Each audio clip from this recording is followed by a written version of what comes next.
If you're here with us for the first time, my name is Brad, and I'm one of the pastors here. And I don't know if you know this, but today is the last week in our 9-week series in the book of Ecclesiastes.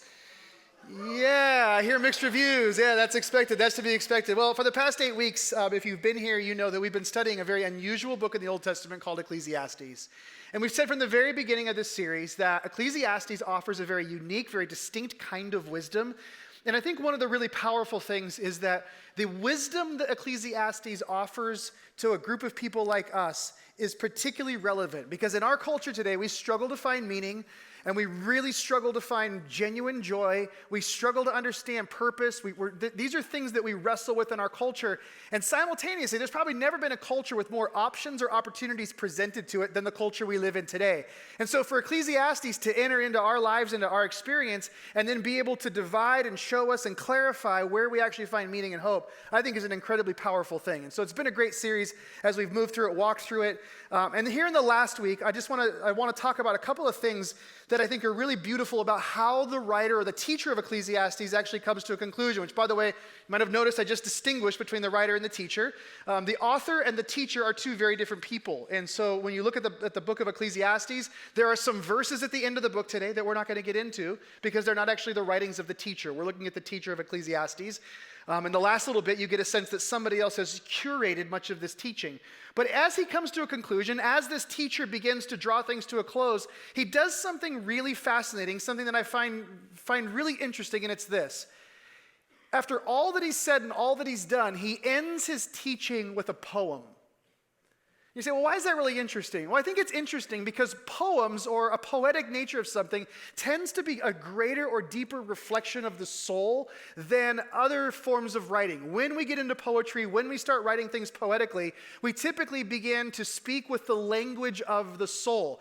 And for most of us today, we go, okay, well, I understand that, but most of us aren't sitting around and we're not reading poetry to each other. We don't sit around like, hey, let's do a poetry reading. I know some of you might, and like you drink coffee and wear berets, that sort of thing. But most of us, we're not like writing and reading poetry. But let me ask you this question, ask this question of you. How many of you listen to songs? Raise your hand if you listen to songs. Driving your car with the radio on, right? You listen to music, right? So basically a song is a poem set to music, right? Which explains why some music seems to be speaking to or coming out of a place of the soul. Have you noticed this? Have you noticed that you listen to some songs and for whatever reason we get to poetry and song and we have this ability or this willingness to bare our souls? We have this willingness to say, well, this is how I'm really feeling. We might sing some things in a song that we would never say to another person. And so because of that, as you listen to songs, you hear people processing their pain. You hear people dealing with the complications in life. You hear people coming to realizations. You get an idea of how people think and how they live through the songs that they sing. Which also is why, for us, there are songs we listen to, and when we hear them, there's something that resonates inside of our soul. There's something that connects, because they're speaking about something that's deeper than just what's on the surface of our lives. Now, why is this an important thing for us to consider? I think it's important because of this. When we look at Ecclesiastes, there's a lot that this teacher has taught us over the past 9 weeks that can be a little bit disorienting, right? I mean, you dive into a book where somebody is constantly kind of returning to this melancholy state, or you keep opening this book where there's this occasional hint of hopelessness that seems to be sprinkled throughout it. When you read something where there's this open frustration about unexplained circumstances that take place in good people's lives, when you hear that stuff, it can be disorienting. The experience of people at their worst. The teacher has said, I've seen people in all their evil, and I've experienced that evil myself personally. I've seen all the things they do under the sun. The feeling that he keeps giving us over and over again, that time is slipping away. All of these things, they're kind of off-putting, right? Do they make anyone uncomfortable like they do me? Anyone uncomfortable with those things a little bit? Yeah. Just me. Thank you. Yes, that's good to know. Once again, I'm the weird one. I'm not surprised by that. But so all of this is a little off-putting unless, let me ask you this question. What if it was John Mayer saying all these things? Now, this is a game changer, okay? I'm just going to open your eyes to this. This is a game changer. What if John Mayer, and I say this because everything I just described, a little bit of melancholy, some twinge of hopelessness, frustration over life circumstances, experience of people at their worst, time slipping through your hands. These are most of the lyrics of John Mayer's songs right here, right? And so it kind of changes when you start to hear. In fact, let me give you an example. This week I thought of this one, Stop This Train by John Mayer. It basically is Ecclesiastes. Listen to this. No, I'm not colorblind. I know the world is black and white. I try to keep an open mind, but I can't just sleep on this tonight. What's he talking about? Same thing the writer of Ecclesiastes has been talking about, right? Like, I know the world's supposed to work this way, but it doesn't seem to be working this way. And so then he starts his existential rant. Stop this train. I want to get off and go home again. I can't take the speed it's moving in. I know I can't, but honestly, won't someone stop this train? Life is just going on and on and on. Then he moves on and he says, don't know how else to say it. I don't want to see my parents go. One generation's length away from fighting life out on my own. Stop this train. Vapor, right? It's fleeting. I want to get off. I want to go home. Then he goes on. He says, so scared of getting older. I'm only good at being young. So I play the numbers game to find a way to say that life has just begun. Had to talk with my old man. Said, help me understand. He said, turn 68. You'll renegotiate. Don't stop this train. Don't for a minute change the place you're in. And don't think I couldn't ever understand. I tried my hand. John, honestly, will never stop this train. And then remember how the writer of Ecclesiastes would occasionally let us up for air and say something like, eat, drink, and be merry, for tomorrow we die. John Mayer does the same thing. He says this, listen, once in a while when it's good, it'll feel like it should when you're all still around and you're still safe and sound, and you don't miss a thing until you cry when you're driving away in the dark. He puts us back in Ecclesiastes, right? So stop this train. Now, I thought about this song this week because I actually was listening to an Apple, iTunes playlist that had another John Mayer song on it. And so I was listening to that one, and that's when I started to notice there's this theme in John Mayer's music. And so, guess what? I'm going to share another one with you. There's this other song called I Guess I Just Feel Like. And this is basically how John Mayer just happened to feel, I think, at the moment. He says, I guess I just feel like, and in case you didn't know, this is how he feels like. He says it twice. Then he says, nobody's honest, nobody's true, everyone's lying to make it on through. I guess I just feel like I'm the same way too. By the way, this feels very Dr. Seuss-ish as we get going, I'm warning you. I guess I just feel like good things are gone and the weight of my worries is too much to take on. I think I remember the dream that I had that love's going to save us from a world that's gone mad. I guess I just feel like, what happened to that? I guess I just feel like the joke's getting old, the future is fading, and the past is on hold.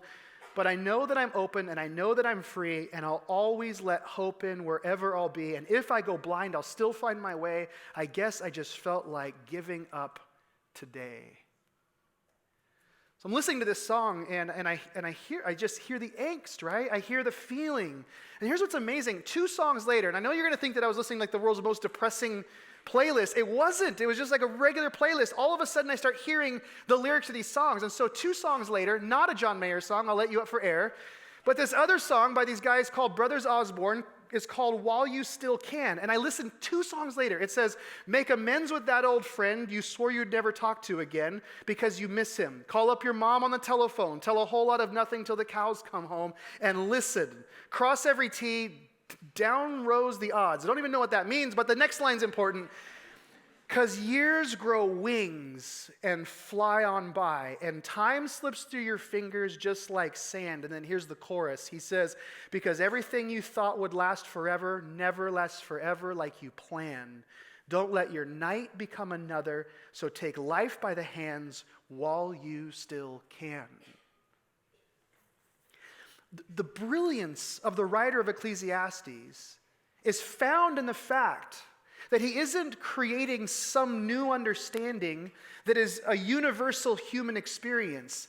It's that he's tapping into the very same thing that the poets and songwriters of our day and age are tapping into.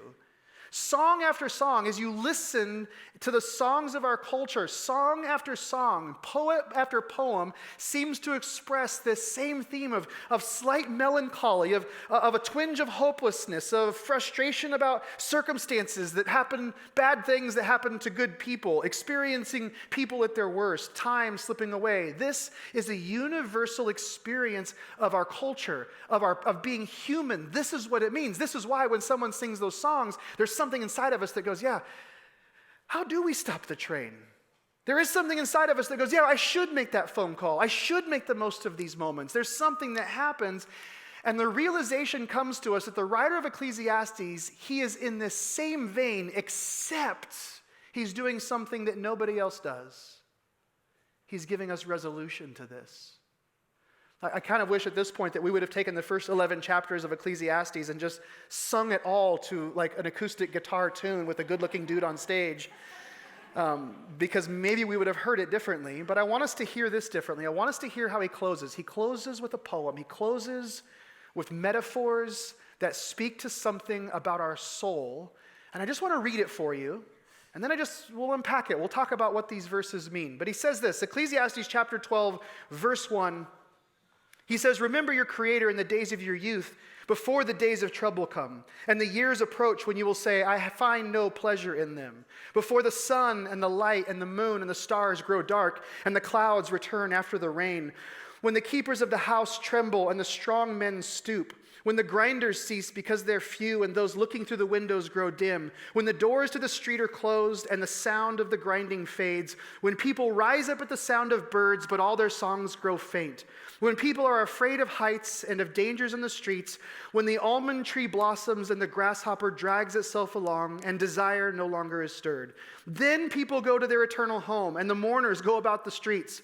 Remember him. Before the silver cord is severed and the golden bowl is broken, before the pitcher is shattered at the spring and the wheel broken at the well, and the dust returns to the ground it came from, and the spirit returns to God who gave it. Vapor, vapor, says the teacher. Everything is vapor. So let's talk about this. You know how you hear a song sometimes and you go, I'm not sure what that song's really about, right? Like Hotel California. Does anybody really even know? Stairway to Heaven, Led Zeppelin. Do we really even know? I know what some of you are thinking, but we don't know what they were thinking, right? And you read this and you go, I'm not really sure what he means by this. So let's unpack it. What's he actually talking about? In the first verse, you kind of get the beginning. He sets things up and he says, remember your Creator in the days of your youth, before the days of trouble come. And this is setting the tone for everything that follows. He says, I want you to remember something. Remembering something. This is really critical. But I want you to remember at a specific moment in time. And when is that moment in time? Remember it in the days of your youth, before the days of trouble come. Now, this is a really interesting Hebrew phrase, and this is where the metaphors start to begin to unpack and fly and start to make sense of what he's talking about. When he talks about the days of trouble, the actual Hebrew translation of that phrase into English would be better translated the evil days. In this case, the translators did a really good job, because when we hear evil, we immediately think morally bad, right? We think immoral days. So there would be days when things would be immoral. But it's actually, this phrase evil days is a Hebrew euphemism. It's just a phrase that was used in common language with common people to describe aging. The days of trouble, your evil days, is simply a way to describe the aging process. Like when you start to encounter those evil days, and by the way, any of us who have aged at all know what the author is talking about, right? There's a certain evil associated with aging that is unlike any other evil. There's a certain kind of trouble, right? There's like the evil that happens when you wake up after doing something and you feel pain in places you didn't know your body could feel pain, right? That's a special category of brokenness and evil in the world, right? Called aging. There's the things you used to be able to do in just a moment's notice, and now you're struggling to do them. That is a certain kind of trouble. And he's talking about those kinds of days. Those days when you discover new aches and pains. That is the kind of trouble. And he says, remember before those days come. Remember before then. I want you to remember. And then he continues on. Remember, verse 2, he says, before the sun and the light and the moon and the stars grow dark and the clouds return after the rain. This is a really interesting metaphor. And for those of you that are curious, this isn't some sort of weird end times philosophy, right? Before the sun and the light and the moon and the stars grow dark. What he's using is just a description to say when a season comes to an end, and specifically a season of life. Before the season of life comes to an end, that's what he's talking about. Before the clouds return after the rain. Again, this is another interesting Hebrew phrase. You know how when it storms and there's a rain cloud that comes and it drops its rain and then it clears out and there's sunshine that follows? You kind of enjoy the sunshine, right? And there's this gap, and then there's another rain cloud that comes.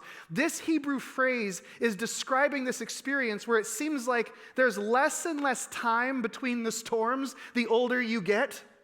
Like the older you get, the more you just seem to be living with the cloud of the storm. So this might be another fun way for us to understand this. I don't play much pickup basketball anymore. Because when I do, I hurt for like 2 weeks, right?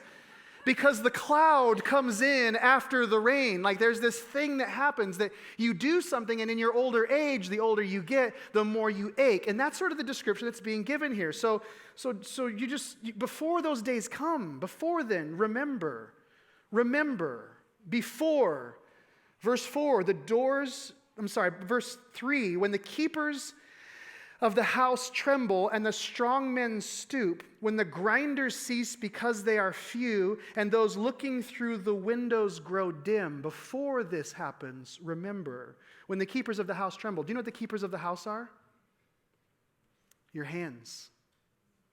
Before your hands start to tremble, before the strong men stoop. I grew up with a grandfather who was like one of the most manly of manly men. My grandfather, in fact, I have pictures of him in my office when he was in the South Pacific during World War II. I have pictures of him by his lineman truck when he worked as a lineman in the deserts of Arizona. And I remember as a kid, I'd walk up and I'd ask my grandpa to pick me up, and he would let me hold on to one arm, and he would do curls with me as a kid. And so my grandpa, forever in my mind, had these massive biceps until the day that my wife met him. And suddenly I saw my grandfather through my wife's eyes, and not knowing his history, and what she saw was a strong man who had stooped in his old age. Eventually, the strongest of men bend with age. So the hands tremble, and your back begins to bend, and the strength is gone. He says, before the grinders cease because they are few. And guess what the grinders are? Your teeth, right? Really obvious. And why are they few? Because they're falling out. That's literally what he's describing. When the grinders, it's a very poetic, beautiful way of saying before your teeth fall out and you can't chew your food. And then he says, and those looking through the windows grow dim. We have this saying in our culture. We say that there's like a window to your soul, and what is it? Your eyes are a window to your soul. That is an ongoing illustration for all cultures, that our eyes are a window to our soul. When he talks about the eyes growing dim, what he's talking about is when your eyesight fades, when you need bifocals or trifocals or quadfocals, if they make those. I'm probably going to need them, right? That's what he's describing. There's this aging that's taking place. And then verse 4, he says, remember before the doors to the streets are closed, and the sound of the grinding fades, when people rise up at the sound of birds, but all their songs grow faint. Again, he continues with this. The doors of the streets, he's referring to the ears. This is a Hebrew illustration of our ears. The ears are the doorway. And he talks about those doors being closed. When you begin to lose your hearing, there's a certain amount of isolation that you experience. Over the past few years, my wife has been trying to convince me that I'm losing my hearing, and I just keep saying, what? And seriously. And I've been denying it for a really long time. And then like this year, I'm starting to embrace this reality that, I don't know, maybe I am losing some of my hearing. And I notice it when I'm in like crowds, like restaurants where there's lots of noise. I notice like people are talking and all I see is mouths moving because everything is one sound coming at me. And I've been fighting this. I've been leaning in. I've been like, no, I can hear. I'm not what she says I am. And recently I was in a restaurant with some people and I was fighting to straining to listen. And at some point I just was like, I'm out. And I just like sat back and I just started pretending. And it was like the doors just closed. And let me just tell you this, I probably shouldn't say this. It was kind of nice. Like if I had hearing aids, they'd be like, just turn the thing down right here. Just like, I just kind of sat there, took everything in. It was like I had my own little party going on for a little bit. Just like, all right, this is kind of fun, you know? So that's what is being described here, is that the hearing is gone. So before you lose your hearing, when people rise up at the sound of birds, but all their songs grow faint, you know what he's talking about? You know how the older you get, you just can't seem to help but wake up at 4:30? That's what he's describing, right? You're going to wake up with the birds, but he's saying it's not because you heard them singing, it's just because you're old, right? I had to use the bathroom 4 times, and finally after the 4th time, we're just staying up. That's basically what he's saying, right? So before this moment, before this, verse 5, he says, before people are afraid of heights and dangers in the streets, when the almond tree blossoms, before the almond tree blossoms, before the grasshopper drags itself along and desire is no longer stirred, before this. Now, this almond tree blossoming, before the almond tree blossoms, let me show you a picture of an almond tree blossoming. What color are the blossoms of the almond tree? What do you think the author is referring to with this metaphor? The hair. Some of you are pointing to your own heads, and I'm sorry for this, but yes.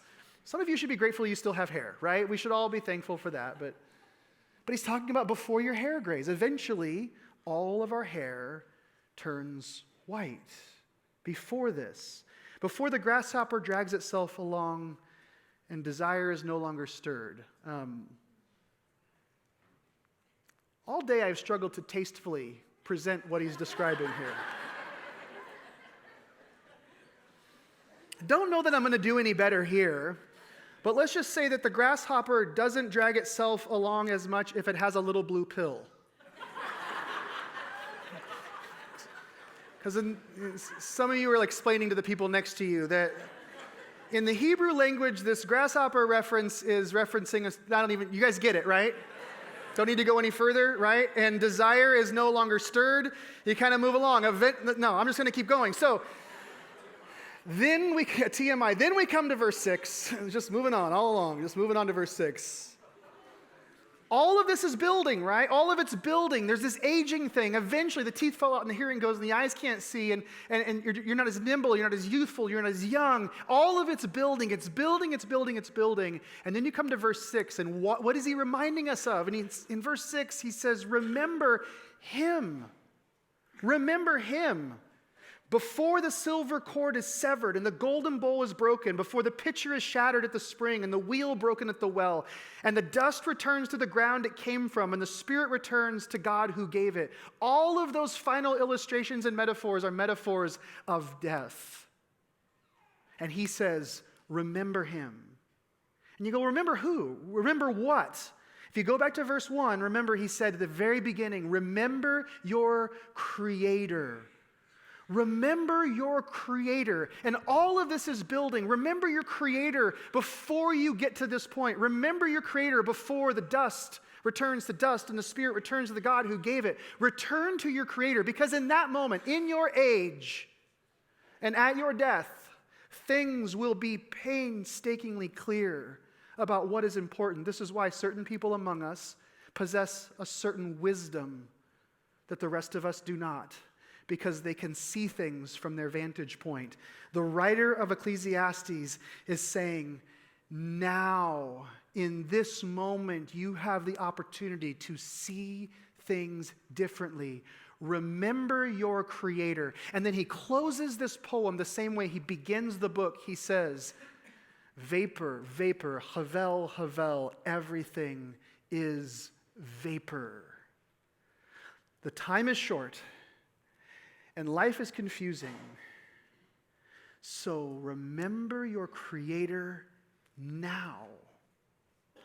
And here's the beauty of what he's doing. The poems of our culture, the music of our culture, it never resolves the angst.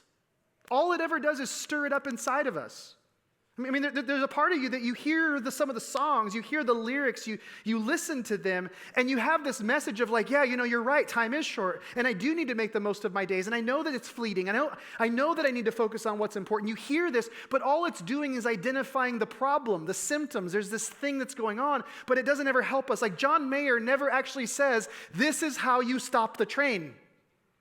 He just makes you realize it's running out of control. And then we're all left to sort of panic in that, right? We sort of sit here and all of us make plans. Most of us during this series, we're like, I got my bucket list out, right? I got people bucket lists. I got things bucket lists, because you realize it. So all we do up to this point is stir up the reality that this angst exists. But the brilliant teacher of Ecclesiastes, he says there's more. And by the way, if you conclude that the purpose of this book is just simply for you to say, I'm going to be more present or I'm going to be more in the moment, then you've missed the end purpose of the teacher, because he closes with this statement. And he shows us how you do it. Not just, I'm aware and want to be more of it. He actually says, this is how you become that kind of person, and it's incredibly simple. Remember your Creator now. Remember your Creator now. And the emphasis is on the now. Remember your Creator now. That's the whole point of all of this aging stuff that he's talking about. He's saying you have the opportunity to possess this knowledge that will transform your reality in the present. Remember your Creator now. And in the middle of this, he's addressing this mythology that you and I move through our lives, that certain things can just be dealt with or thought about in the future. Well, these are my earning years, or these are my working years, these are my educating years, these are the house accumulation years, this is the stuff selling years. Like we categorize all of this. He's saying, no, you can't put this, like if you put this off, eventually you'll get to this point and you'll look back and say, I missed all of it. So remember your Creator now. Because all the way through this book, from the very beginning, what has he been doing? The writer of Ecclesiastes has been showing us how you and I to attempt to make substance. We try to make meaning out of vapor. And he says the only way you're going to find meaning in this vapor is if you remember now. Remember your Creator now. And so this mad scramble that we experience, this feeling of, you're right, time does fly, it is resolved in this. We can do something about it. And the writer of Ecclesiastes says, you can solve this. So I'll just give you an example, and I probably have overused this example a time or two. But it's such a good example, I think it captures fully what he's talking about. When you are hiking in the woods, when you're driving your car out in the wilderness, when you are out and about, riding a bike, doing whatever, and you come to a cliff, a view, a peak, when you break out of the trees, when you round that corner, and all of a sudden there's an expanse in front of you that is just gorgeous, and it's beautiful, and it's breathtaking. There is something that happens in those moments. There's something that happens when unexpectedly you stumble onto this view. And I don't know if you've noticed this, but in those kinds of moments, there's this ability for you to, in that moment, forget about the past. Like somehow the past, in that moment, you're so overwhelmed with what's in front of you that the past no longer matters. And you also don't worry much about the future. You just simply are. You are in the moment. And when we encounter that, when we have those experiences and we're taking those things in, there's a couple of words that we use to describe that encounter. We use the words awe, or we use the word wonder. Those are really interesting words, right? We use those, and what we're describing is a feeling. What we're describing is an experience. It's actually a very difficult thing to give words to. Somebody tell me what awe feels like. I don't know. It's just this weird thing where it's like nothing else really matters but this moment. And what we're truly encountering in moments of awe and moments of wonder are moments in which we stumble into remembering our Creator. When we take in that view, when we see this, and there's that overwhelming sense, like there's something that right-sizes God in our view in that moment, where suddenly you go, oh my goodness, God is way larger and way more powerful and way more involved than I ever imagined. And at the same time, it right-sizes us, right? Suddenly I see myself with a greater sense of clarity.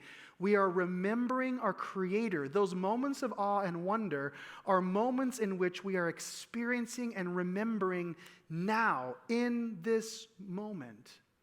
So the writer of Ecclesiastes, what he's telling us is this. He's saying, remember now. Quit fumbling through life and stumbling onto these moments where you go, man, for just this brief second, I saw everything clear. He's saying by using the word remember, he's saying you have it within your capacity, you have it within your control, you have it within your ability, you have it within your resources to remember now. To remember your Creator in this moment. And so the invitation that he's offering us is to bring this into every single day, which, by the way, is the exact same invitation that Jesus offers us. Jesus' offer is exactly the same. In fact, I think oftentimes we miss what Jesus is saying and teaching and really what Jesus is trying to get us to experience and encounter. Because most of the time, because of the cultural framework that we live in, we hear Jesus and we see Jesus through that cultural lens that we live in. And so whatever Jesus says or does, we sort of drag him out of his context and we yank him into our own. And then we say, well, Jesus, I think you're trying to make sense of this. And we try to have him fill in the blanks that we have. Or we try to have him answer the questions that we're asking. Or we try to have him see things the way that we see them. When the reality is that Jesus is oftentimes doing the opposite of this. Instead of us just using Google Translate on Jesus and making him fit our culture, what Jesus is doing is reversing this, and he's saying, no, I want you to see things completely differently. We tend to have this very linear view. We tend to have this very specific way of looking at things, and so when we look at Jesus, oftentimes, we think of Jesus in really two terms. We think of Jesus as helping us get over our past and secure our future. And I'm not downplaying or minimizing the importance of either of those two things, but we are missing something significant in what Jesus is actually offering us. Jesus frequently is giving us a brand new way to view the world, to see the circumstances around us. There are things that just don't make sense in our culture because of our worldview, because of our cultural framework. We struggle with this one. When Jesus says that the kingdom of God is at hand, that God's kingdom is around us, that God's kingdom can be grasped and taken hold of. In our linear cultural framework, that is nearly impossible for us to conceive of. You notice that? Like we go, no, I know he says that. No, but what he's saying is there is a reality amidst this reality that is different.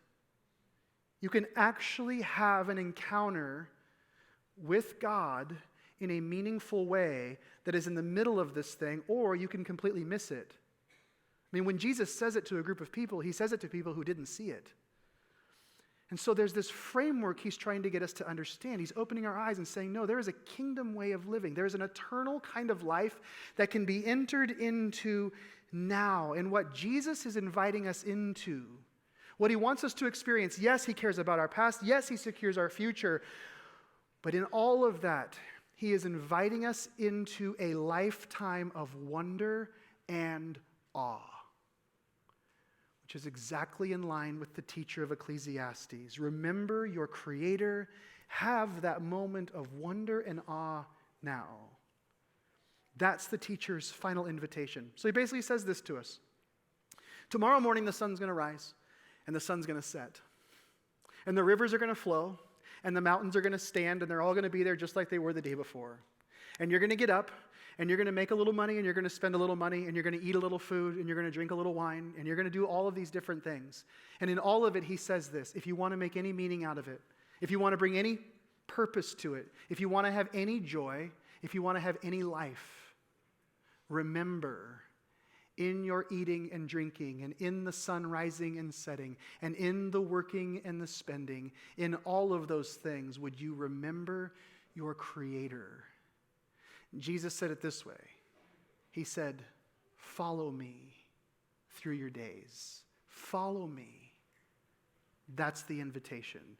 And whatever it is, or wherever it is, or whenever it is, suddenly it comes to life when we see the God who created us in its midst. Amen? Amen. Would you guys stand with me? You did it. You guys did it. We've got some certificates for those of you who are here every week through the series. A blue ribbon, a red ribbon for those of you that watched online. That was painful, but we're here and it's good.